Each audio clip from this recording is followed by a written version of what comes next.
안녕하세요. 반갑습니다, 여러분. 이번 시간에는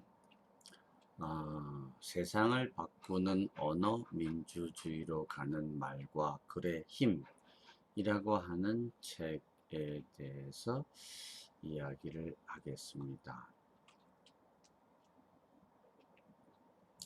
양정철이라고 하는 사람이 지은 책입니다. 2018년도에 나왔고요.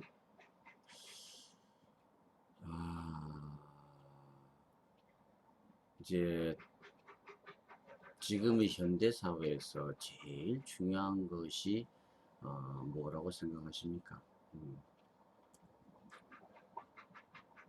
이 현대 민주주의 사회에서 가장 중요한 개념이 평등, 소통, 배려, 공존, 독립, 등등 그러한 키워드를 우리가 시대 정신으로 생각을 해볼 때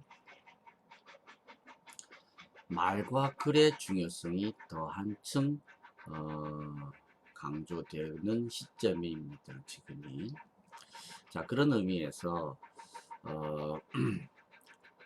한국어의 그 어휘, 그 다음에 그 쓰임이 가지는 그런 민주주의적 함의에 대해서 언어학자는 아니지만 이제 언론인이었고 또 정치인이었던 양정철 씨가 아주 멋지게 지금 현 우리 사회의 언어 풍경들에 대해서 국어학자 못지않게 좋은 그런 생각들을 이 책에서 서술하고 있습니다. 그래서 무엇보다도 여러분들이 이제 언어의 힘, 말과 글의 힘에 대한 기초적인 의식화 작업으로 이 책을 읽기를 바랍니다. 자, 들어가 보도록 하겠습니다. 노무현 전 대통령 말씀대로 민주주의는 인류가 발견한 가장 위대한 발명품이다. 공정과 배려와 존중과 평등의 가치는 인간이 집단 생활을 시작한 이래 가장 보편적이고 아름다운 그리고 인간을 인간답게 만들어 온 존엄한 개념이다. 이제 우리가 그런 가치와 인식과 문화를 언어로 잘 담고 있는지 차분하게 들여다봐도 될 만큼 대한민국은 발전했다. 중략. 나는 이 책에서 그저 소박하게 언어를 통해 우리 사회가 채워야 할 생활 속 민주주의가 무엇인지 독자들과 함께 고민을 나누는 것만으로 족할 따름이다.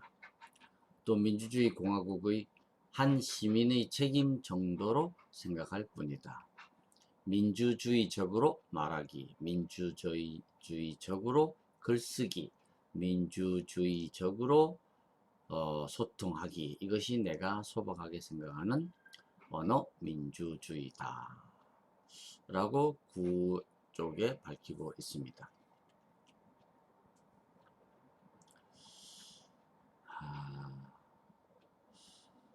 이제 고성의 나라 대한민국, 힘 빼고 말할수록 빛나는 언어의 힘. 한국은 고성사회입니다. 방송도 정치도 행정도 목소리가 크다. 목소리가 크다고 설득력이 높은 건 아닌데도 우리 사회엔 왜 그렇게 고성이 많은 것일까? 정치의 경우를 봐도 큰 소리로 싸우고 삿대질하고 결국 몸싸움까지 가는 상황을 우리는 종종 목도한다. 방송 뉴스도 중요한 사건이나 국민적 관심이 집중되는 중요 사안을 전할 때는 높은 톤으로 시청자 평정심을 흔드는 경우가 많다. 저자는 이 책에서 다양한 국내외 사례를 제시하며 고성 방가 수준의 고래고래 연설 행태에 대해 꼬집습니다. 일례로 문재인 대통령이 2012년 대선에 도전했을 당시 기존 유세 방식을 버리고 토크 콘서트 방식으로 변화를 시도하면서 유권자들과 공감도를 높인 경험을 소개했다. 결과적으로 소리를 높이지 않고 차분하고 낮게 말하면서도 국민과의 소통에 성공한 것이다. 가장 낮고 조용한 소리로 세계 민주주의 역사에 한 획을 그은 우리의 촛불 문화도 언어 민주화 관점에서 빼놓을 수 없다. 촛불 시위의 위대함은 유례없는 평화, 질서 등에서도 발현되었지만 침묵의 힘을 새로운 시위 문화의 본보기로서 전 세계에 널리 알렸다는 점에서 더 큰 의미가 있다. 우리 언어에 깊숙이 침투한 일본어 언어 민주화만큼이나 언어 독립이 필요하다. 저자가 일본에서 이 책을 쓰기로 결정하고 가장 먼저 찾은 곳은 아이러니컬하게도 야스쿠니 신사다. 참배하러 간 것이 아니다. 침략의 역사를 상징하는 그곳에서 치욕을 잊지 않고 아픔을 잊지 않기 위해서다. 그리고 우리 언어에 아직도 짙게 남아있는 일본어를 직접 관찰하기 위해서다. 우리나라는 근대 문명, 즉 법률, 행정, 의료, 교육, 언론, 건설, 철도 등을 대부분 일제 강점기 때 도입하면서 관련 용어도 일본 것을 받아들였다. 저자는 언어 민주주의와 함께 우리 언어의 독립 목표를 분명히 하는 것이 중요하다고 말한다. 대표적인 사례로 한때 논란이 된 각하와 여사라는 표현이 그렇다. 대통령의 뒤에 각하 호칭을 쓰는 것은 오히려 극심하게 격을 낮추는 꼴이다. 마찬가지로 대통령 부인에게 여사라는 호칭을 쓰는 것도 역사적 어원을 모르고 사용하는 부적절한 예다. 언론에서 사용하는 언어도 국어 파괴가 심각한 수준이며 우리나라 국토 대부분 명칭도 민족정신 말살 정책으로 고유 이름을 잃은 지 오래다. 하지만 많은 사람들이 이 같은 사실을 잘 모르고 있다. 마침 2019년은 대한민국 건국 100주년을 맞는 뜻깊은 해다. 저자는 우리말과 글, 우리 국토의 이름을 되찾는 일이야말로 우리 역사와 조상들의 어리 담긴 자랑스러운 중요 무형 자산을 지키는 일이라며 언어 민주주의와 함께 언어 독립의 중요성을 이야기하고 있습니다. 자, 그렇다면은 책 속으로 한번 들어가 보겠습니다. 9쪽에 노엄 촘스키, 에드워드 사피어, 벤자민 리 워프 같은 언어학 석학들은 언어가 의식과 사고를 지배한다고 말했다. 언어가 의식과 사고를 지배한다는 명제에 우리가 동의한다면 민주주의로 가는 지난한 과정에서 언어 민주화를 이루는 것은 바로 민주주의를 채우는 일이다. 물론 민주주의의 틀과 구조와 시스템은 정치와 행정을 통해 바꿔야 한다. 그러나 민주주의는 생활 속에서 시작한다. 또한 민주주의는 디테일이 있다. 우리 생활 속 작은 일, 작은 생각, 작은 언어로부터 바꿔야 한다. 배려, 존중, 공존, 평등 같은 민주주의적 가치는 배려의 언어, 존중의 언어, 공존의 언어, 평등의 언어를 쓰는 일에서 시작한다. 배려, 존중, 공존, 평등의 언어로 생활 속 민주화를 이루는 것이 민주주의 완성 단계일 것이다. 또 우리 사회가 성숙해지는 고도의 단계일 것이다. 그리고 우리 의식과 문화를 수준 있게 끌어올리는 문명적 민주주의의 목표일 것이다. 자, 여기서 언급되고 있는 노엄 촘스키, 현대 언어학의 혁명을 불러일으켰던 분이죠. 지구에서 선인 혹은 위대한 지성, 어, 뭐 10명을 내놓아라 그러면 그 1번 타자가 노엄 첨스키가 된다는 썰이 있습니다. 아직 살아 계십니다. 90대 중반입니다. 그런데 아직 강의 연설하고 있습니다. 그야말로 살아있는 지성이죠. 언어학자이면서 정치적인 문제에 더 직접적인 조언을 하고 있습니다. 뭐 너무나 잘 현대인으로서 여러분이 모르면 안 되는 분입니다. 개인적으로 이분을 모르신다면 노엄 첨스키 전집, 뭐 회고록, 뭐 위인전 같은 만화도 있을 거예요. 찾아보시면 보시기 바랍니다. 참고로 제 노트에는 노엄 첨스키 관련 서적들이 많이 있습니다. 예, 그것도 그냥 아울러 한 번쯤 보시면 좋겠습니다. 에드워드 사피어, 벤자민 리 워프 같은 사람들은 이제 미국의 민속학자입니다. 그 1900년도, 그러니까 20세기 초에 자, 미국에서는 이제 아메리카 인디안들이 이제 멸종의 단계로 접어들죠. 정말 피눈물 나는 역사적 이야기인데, 어쨌거나 그 사람들이 사라져 가는 것에 대해서 이 에드워드 사피어, 벤자민 리 워프 같은 이제 학자들이 그네들의 언어에 관심을 가지고 언어를 조사를 했습니다.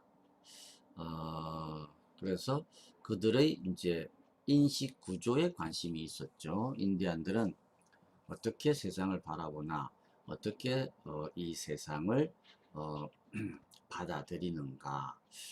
그래서 그러던 차에 이제 언어를 통해서 인간은 사고하고 소통하는 거다라고 하는 이제 관찰을 하게 되고 가설을 이제 제기하게 됩니다. 그게 언어의 상대성 가설이라고 하는 거죠. 그게 이제 가설로 남아 있는 이유는 이제 뭐 상식적으로 우리가 언어에 의해서 우리의 모국어에 의해서 세상을 바라본다는 것에 대해서 동의를 합니다. 그런데 이제 의식적으로 우리가 이제 정신을 바짝 차리면 또 그것이 또 그렇지 않다는 것에 동의를 할 수 있게 됩니다. 그래서 언어가 사고를 지배한다는 것은 이제 언어의 상대성 가설의 강가설이라고 해서 이제 틀렸다라고 하고, 언어와 사고가 밀접한 상호 관계가 있다는 수준에서 우리가 이제 그것을 믿고 있습니다. 대표적인 게 이제 무지개 색깔 같은 것들을 통해서 우리가 이제 빨주노초 파남보라고 하는 것은 이제 그냥 교육에 의해서 주어진 암기된 그러한 상식이지 않습니까? 이제 냉정하게 우리가 무지개가 떴을 때 바라본다면 빨간색 보입니다. 그죠? 주황색은 보이지 않습니다. 노란색 보이고 초록색 여러분들 보이지 않습니다. 파란색 보입니다. 그 다음에 남색 보이지 않습니다. 보라색 이제 보이는 사람이 있고 안 보이는 사람이 있고, 그래서 우리 민족은 한국어를 쓰는 사람들은 이제 네 다섯 가지 색으로밖에 무지개를 인지하지 못합니다. 그러면 이제 한국 사람들은 이제 시각 구조가, 시각 체계가 그러면 중국 사람이나 다른 나라 사람들과 다른가? 이제 생물학적으로, 그죠? 생리학적으로 는 그렇지 않죠. 같은 눈입니다. 그죠? 그런데 언어가 이제 우리는 빨강, 노랑, 파랑, 보라를 한국어 어휘 속에 가지고 있습니다. 이제 주황, 초록, 남색 이런 것들은 이제 수입한 색이죠. 외래어입니다. 그러니까 이 외래어가 수입된 지 아직 얼마 되지 않았기 때문에 아직까지 우리의 인식 체계를 어, 점령하지 못했다라고 보는 거죠. 언어의 상대성 가설에 의하면.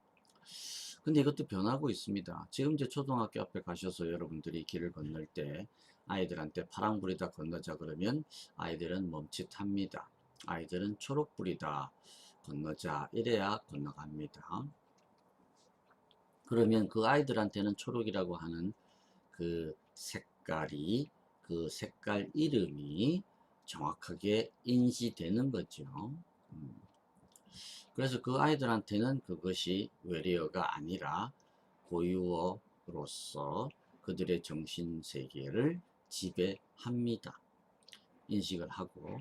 그래서 그런 점에서는 이제 바뀌고 있는 거죠.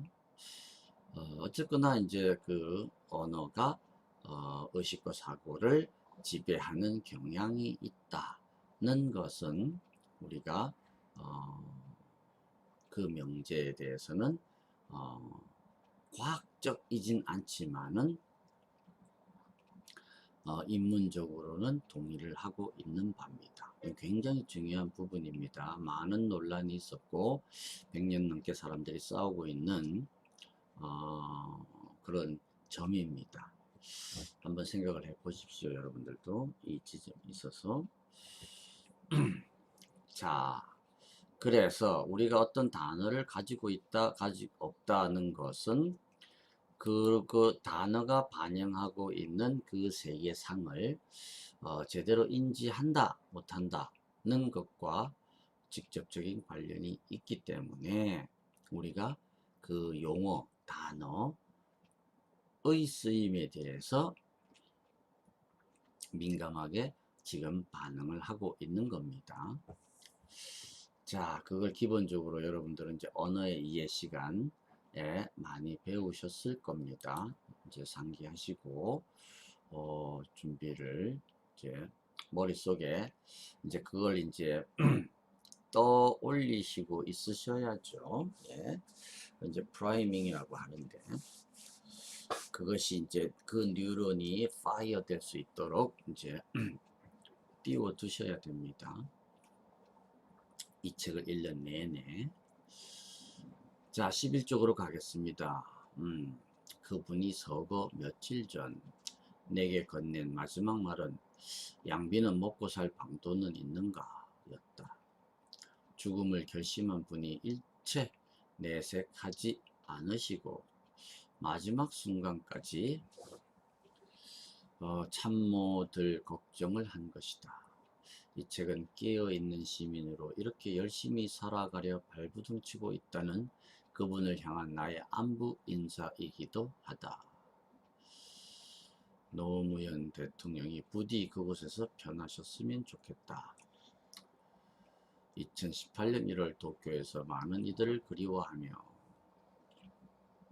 이제 양정철이라고 하는 분은 이제 노무현 대통령의 비서직을 수행을 하던 사람으로서 자의반 타의반 이제 정치적 그런 망명 생활을 했던 거죠. 그러면서 이제 이 책을 썼습니다.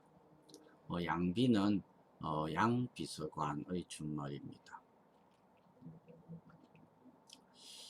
여기서 일체 내색하지 않으시고도 뭐 1절 않으시고 부정문일 경우는 1절이 더 나은 표현인 것 같고 참모들 깨어있는 시민 뭐 이런 것들이 중요 단어겠죠. 한번 좀 여러분이 곱씹어 볼 단어들이었습니다. 17. 흔히 사자가 들어가는 직업은 벼슬이나 전문직임을 뜻하는 단어들로 구성되어 있다. 의사, 변호사, 세무사, 회계사, 판사, 검사 등등 전문적 기회를 닦은 사람을 뜻하는 스승사, 선비나 벼슬 혹은 전문적 기회를 닦은 사람을 뜻하는 선비사, 벼슬을 뜻하는 맡을사 등 기본적으로 존중의 뜻을 갖고 있다. 판사의 일, 사 역시 부리다, 섬기다, 세우다 등의 뜻을 갖고 있다. 그죠? 또 판사라는 단어가 고려시대 고위벼슬과 조선시대 고위벼슬 이름에서 유래한 것이다.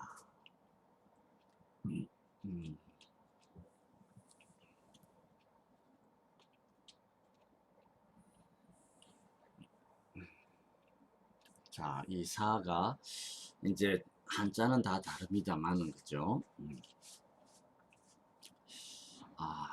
사람을 뜻하고 그것도 상당히 높은 어떤 결정권자를 뜻합니다. 그러니까 이제 그것에는 당연히 이제 존중, respect의 어떤 의미가 있다는 거죠. 현대사회에 생긴 직업 군 뒤에는 집가 자가 붙는다.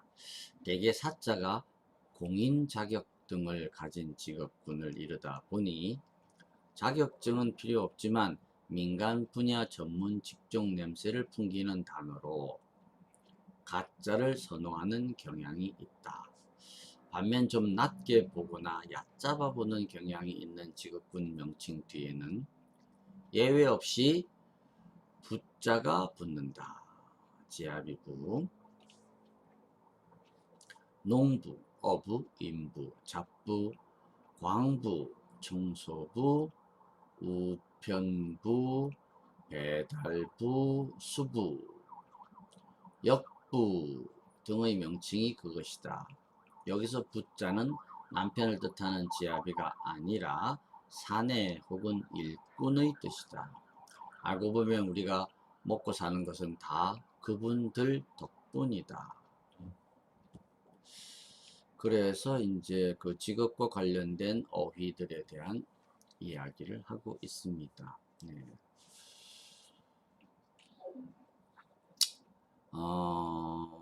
여러분들이 뭐 다 아시는 이야기죠. 이 정도는. 자, 19쪽 관공서나 회사 사무실 입구에 붙은 잡상인 출입금지 같은 문구도 차별적이다. 기사에도 자주 등장한다. 잡상인이나 대형 화물 차량 등 소음이 많이 발생하는 차량에 대해서는 원거리 우회토록 할 예정이다. 예비군 훈련장에 잡상인이 수시로 출입하고 있어 군부대 출입 통제에 구멍이 뚫렸다는 지적이다. 잡상인도 자유롭게 들락거릴 정도로 보안 등 인프라 부족했다 등등. 잡상인은 일정한 가게 없이 옮겨 다니면서 자질구레한 물건을 파는 장사꾼을 이르는 말입니다. 상인이면 다 상인이지 잡상인이 따로 있고 순상인이 따로 있을까? 번듯한 가게를 갖고 있으면 상인이요. 그런 것 없이 떠돌아다니는 상인은 잡상인이라는 뜻이다. 하지만 그 기준을 누가 정할 수 있을까? 따지고 보면 단어 자체가 옳지 않은 한자어의 합성이다. 잡상인의 잡은 섞일 잡자다. 어떤 단어 앞에 붙는 섞일 잡은 잡채, 잡지, 잡초, 잡음, 잡담 등에서 알 수 있듯 다양성을 지칭하는 뜻이다. 원래 나쁜 뜻이 아니다. 그런데 상인 앞에 잡자가 붙으면서 다양성이 아니라 층위적 표현으로 변질돼 버렸다. 잡놈, 잡것처럼 비하의 표현이면 모르겠지만 상인 앞에 붙는 단어로는 차별적 의미가 돼 버린다.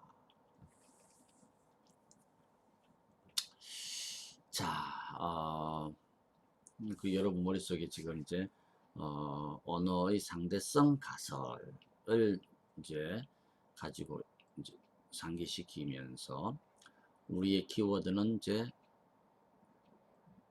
언어 민주주의입니다. 언어 민주주의. 모두가 평등한 기회, 평등한 그런 찬스를 가지고 공평하게 대접받고 존중받는 이제 그런 사회를 우리가 꿈꾸고 있지 않습니까? 자, 그러한 것들의 걸림돌이 될 수 있는 어휘들에 대한 이야기입니다. 자, 잡상인 출입 금지.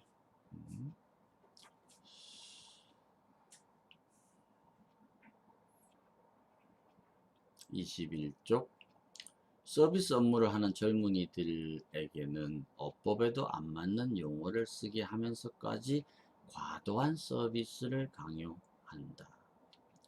치킨 2마리 34,000원 이세요. 커피 2잔에서 8,000원 이세요. 오늘은 요금 할인이 안 되는 날이세요. 저희 가게는 애완견 동반이 안 되세요 등 손님이 아니라 물건의 존칭을 하게 만드는 그릇된 서비스 어법이다.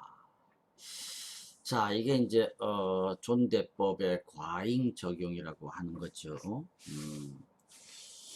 그래서 뭐 이제 경제적인 상거래가 이제 점점 더 삶의 중요한 비중을 차지하게 되면서 이제 이런 일들이 벌어지고 있습니다.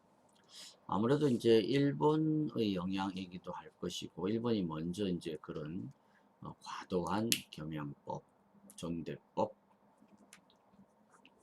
사용하죠. 그러다가 이제 그 어투를 본받아서 우리도 이제 돈이 이제 최고의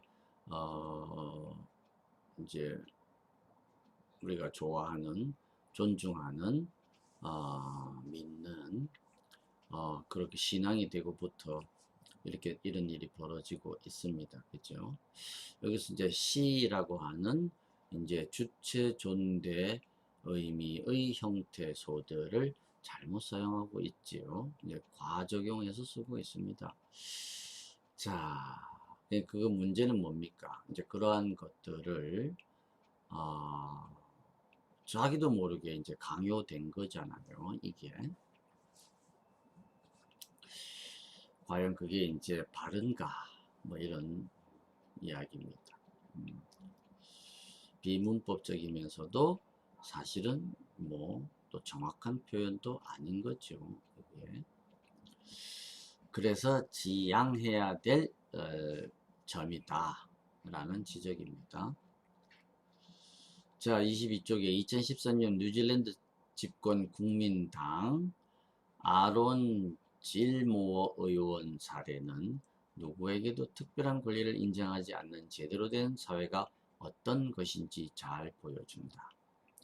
그는 어느 호텔 바에서 이미 많은 술을 마신 사람에게는 더 이상 술을 제공하지 않는 뉴질랜드 주류 영업 원칙에 따라 추가 술 제공을 거부한 어린 웨이터에게 이렇게 말했다. Do you know who I am? 그는 이 한마디로 큰 망신을 당하고 결국 의원직을 내려놓아야 했다. 그의 말은 올해 최악의 말로도 뽑혔다. 자, 이거 이제 말하는 이제 매너와 관계가 있습니다. 그죠? 소통에 있어서. 이제 뭐 이런 일들은 왕왕 우리도 일어나고 있습니다. 그죠? 주로 이제 국회의원들이 타겟이 되지요. 네. 내가 누군지 알아. 뭐.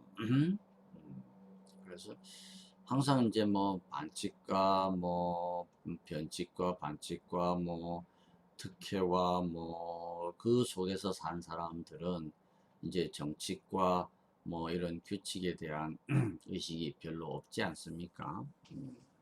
예외 인생을 산 사람들이라서 항상 어떤 집단의 상위와 하위는 예외였습니다. 항상 이제 보통 어, 사람들한테 적용되는 것이 법이었죠. 예. 자, 그래서 그러한 것들이 이제 언어로 표출된다. 근데 그러한 것들은 지금 사회에서는 더 이상 용납될 수 없다 하는 겁니다. 이런 것들은 우리가 이제 화용 시간에 언어의 사용에 관한 규칙을 공부할 때 우리가 언급을 많이 하는 예입니다. 예. 국어학의 중요한 한 부분이죠. 23. 따져보면 서양은 성씨부터 아예 직업에서 유래하는 것이 많다. 조상이 가진 직업 자체가 후손에게 역사가 되는 것이다. 스미스는 대장장이, 밀러는 재분공, 테일러는 재단사, 베이커 빵사, 부처 정육점, 쿠퍼 통, 아처 활, 카펜터 목수, 버튼 단축, 헌터 사냥꾼 등이 조상 직업에서 온 성씨다. 직업명도 영어에서 사람을 뜻하는 ER이나 OR 혹은 man을 붙여 부르는 경우가 많다. 그랬겠죠. 조상 가업을 잇는 전통이 강한 일본도 여러 가문 성씨가 직업에서 유래했다. 소엔의 관리를 장원의 관리를 맡았다고 해서 소지 뭐 누구 개를 키웠다고 해서 이누까이 냄비를 만들어 팔았다고 해서 나베 자와 함께 상인들 성씨에 많이 들어가는 야자를 붙인 나베야 등 많은 성이 그렇습니다. 우리나라는 그렇지가 않아요. 예. 우리나라는 이제 그러한 단계를 지나가서 뭐라 그럴까요?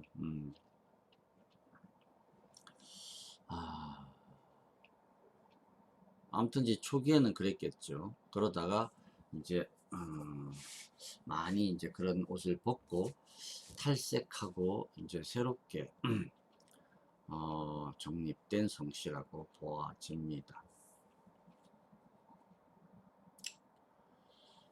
흔히 돈 받고 일하는 직원을 종업원이라 부른다. 말뜻이야 그냥 어떤 업무에 종사하는 사람이다.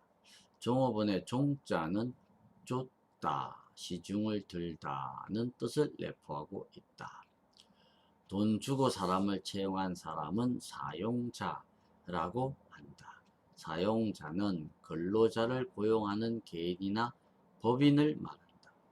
사람이 사람을 사용할 수 있을까? 실제 사용자라는 말은 제품 사용자에서처럼 사물 따위를 이용하여 쓰는 사람의 뜻도 갖고 있다. 우리말이 영어에서처럼 사람을 고용한 사람과 제품 사용자를 구분하지 않고 두 경우를 뭉뚱그려 사용자라고 표현하는 건 좀 야박해 보인다.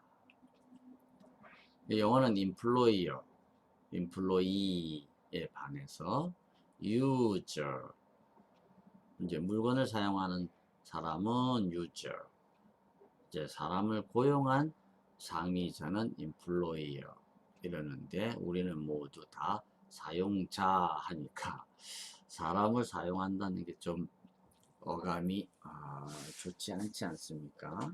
야박해 보인다. 말은 의식에, 의식은 행동에 영향을 미친다. 언어의 상대성 가설. 사람이든 물건이든 대가를 지불했으면 내 마음대로 해도 된다는 천박한 인식을 주는 언어는 고쳐 나가야 한다. 예전에 비고용자, 노동자, 종업원이라는 말과 함께 근로자라는 표현을 많이 썼다. 메이데이, 명칭조차 근로자의 날입니다. 5월 1일은 근로자의 날. 근로는 부지런할 근자를 써서 부지런히 일한다는 뜻이고, 세계 최장시간 노동에 내몰리고 있는 한국의 평범한 사람들은 죽어라 일하지 않으면 먹고 살기 힘든 게 이미 현실입니다. 신분 단어에서조차 넌 부지런히 일해야만 하는 사람이야 라는 성실 의무를 담는 건 가혹하다는 생각을 가끔 한다. 그래서 이제 사용자와 근로자에 대한 이제 사전적 의미, 그리고는 이제 개인적 그 단어에 대한 느낌을 여기서 기술하고 있습니다. 뭐 예리한 지적이죠. 예. 뭐 이제 보통은 무의식적으로 그런 생각이 없이 단어를 씁니다. 그죠?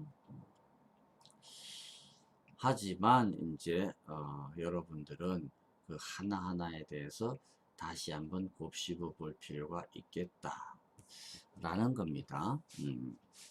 여러분들은 이제 어떤 형태로든지 이 사회에 영향을 미치는 말과 글을 사용하는 사람이 될 테니까요. 네. 27쪽에 경기도 시흥시는 2016년부터 사무실 출입문에 붙여 놓았던 잡상인 출입금지 문구를 뗐다고 한다. 상인도 누군가의 소중한 부모이자 자식인데 잡상인으로 불려야 할 이유가 없고 소중한 시민을 하대하는 이미지를 줘선 안 된다는 의미에서 그런 결정을 내린 것이다. 직업에는 귀천이 없어야 한다. 모든 인간은 존엄하다. 세상이 아무리 각박해도 사람이 먼저다. 뭐 이게 누구의 시나 누구의 카피가 생각이 나는 부분이죠. 말이나 표현도 그 정신을 담아야 한다. 그게 사람 사는 세상이다.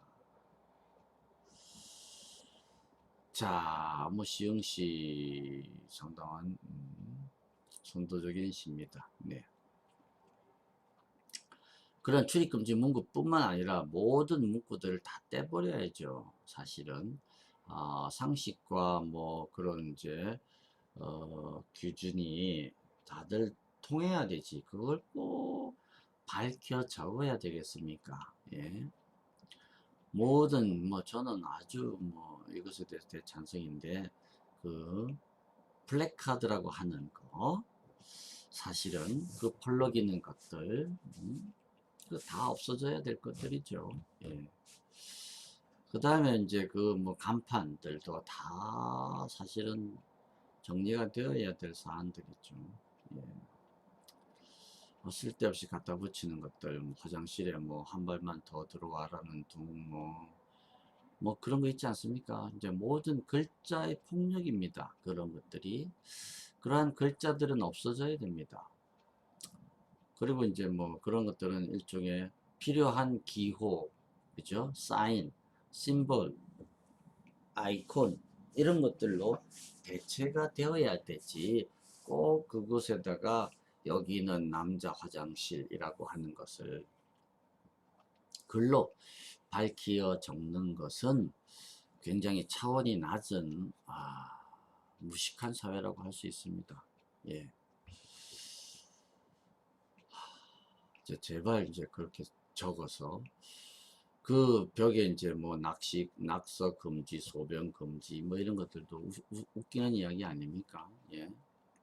당연히 온갖 공해, 글자 공해로부터 벗어나야지 진정한 선진 사회가 된다라고 생각을 합니다. 그래서 우선 대학부터 뭔가 이렇게 벽에 붙여 있는 것들, 사인 포스터들을 다 떼버려야죠. 그 다음에 그 건물도 숫자로 이제 이름이 붙여져 있고 뭐 되어 있지 않습니까? 뭐 거의 감옥이죠. 감옥과 똑같은 상황이죠. 뭐 죄수나 학생이나 뭐 군인이나 모두가 다 강력히 통제해야 할 어떤 부품으로 인식되는 사회에 아직 살고 있는 것 같은 느낌을 받습니다. 이런 얘기를 들을 때마다 저는 자, 좀 더 나아지겠죠. 예. 35쪽에 금배지는 특권도 아니고 국회의원을 우스꽝스럽게 만들거나 정치를 희화시키는 측면이 강하다. 우리나라 근대 정치 제도에 영향을 미친 일본 그리고 대만을 제외하면 다른 어느 나라 국회의원들도 신분을 나타낼 목적으로 배지를 달고 다니지 않는다. 미국에서도 상원 의원이나 하원 의원이 배지를 다는 경우는 현충일, 메모리얼 데이나 9.11 추모일에 미국 국기 배지를 다는 정도입니다. 뭐 국회의원이라고 하면은 뭐 배지 없이도 알아야죠. 금배지 기원은 1950년에 개원한 제2대 국회 때로 거슬러 올라갑니다. 일본 제국의회를 본떠 부착하기 시작했다. 일제시대 이래 우리나라에게는 완장 문화가 생겼다. 일정한 지위에 오른 사람은 표식을 해야 티가 나고 위험이 생기고 권위가 생긴다는 잘못된 인식이 있다. 겉으로 드러나는 복식이나 표식으로 위험을 갖추려는 권위주의적 발상이다. 정치권이 특히 강하다. 그런데 여기에 감히 도전장을 내민 이단아가 있다. 유시민 전 보건복지부 장관이 그 사람이다. 그는 국회의원 첫 취임 선서 때 금배지는커녕 양복 대신 다소 캐주얼한 복장으로 등원했다가 두고두고 여야 의원들에게 욕을 먹었다. 이른바 백바지 논쟁이다. 국회의원 권위를 실추시켰다는 이유였다. 유럽 국회의원들은 청바지에 자전거 타고 출근해 소탈하게 일한다. 공복의 진정한 모습이다. 가식과 허례에 도전한 유시민의 꿈은 그렇게 조각났다. 한국 정치 권위주의의 현주소다. 자, 뭐 거의 잊혀진 이야기입니다만은 이때 이제 유시민의 어떤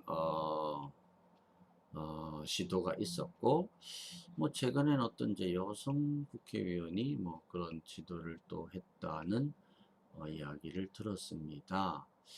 자, 우리나라는 이 국회를 어떻게 해야 할까요? 참,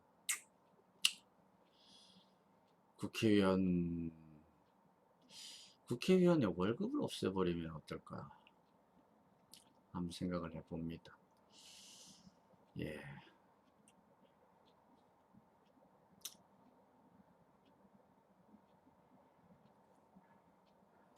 (37) 편한 사람들끼리 모인 자리에서 함께 웃고 떠드는 정도가 지나쳐 질서가 안 잡히면 등장하는 말이 있다. 야, 지방방송 꺼. 여기서 지방방송은 중앙방송과 대립되는 말이다. 귀담아 들을 필요 없는 하찮은 잡담일랑 그만하고 진지하게 질서 있게 대화 좀 나누자고 할 때 편한 사람들 간에 던지는 표현이다. 지역에서 방송 업무에 종사하는 사람들이 들으면 대단히 모욕으로 느낄 표현이다. 사실 지방방송이란 말은 속어나 언어가 아니다. 명색이 말을 갖고 먹고 사는 방송계 사람들조차도 서울에 있는 방송사는 중앙사라고 부르고 지역에 있는 방송사는 지방방송이라 표현한다. 자, 중앙과 지방. 이거 뭐 할 말이 많습니다. 예. 이 편에서 이어가도록 하겠습니다.